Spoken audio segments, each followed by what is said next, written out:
আমরা তো গাছ থেকে সহজেই খাবার পাই, কিন্তু এই খাবারের পেছনে গাছের হাড় ভাঙা খাটুনির কথা কি আমরা জানি? একটা চমকে দেওয়ার মতো তথ্য দিই। আমরা জানি কি 1 পাউন্ড খাবার তৈরি করতে গাছের প্রায় 100 পাউন্ড বৃষ্টির জল খরচ করতে হয়। হ্যাঁ, আপনি ঠিকই শুনেছেন, অনুপাতটা 1:100। বিজ্ঞানের ভাষায় একে বলা হয় ট্রান্সপিরেশন।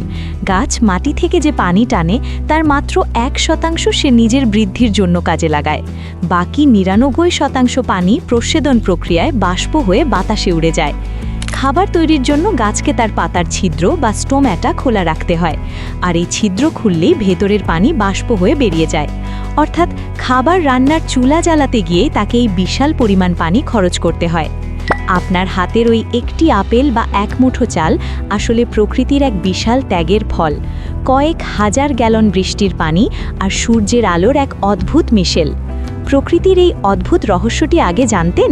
কমেন্টে জানান, আর এমন আরও মজার এবং অদ্ভুত তথ্য জানতে আমার চ্যানেলটি সাবস্ক্রাইব করুন।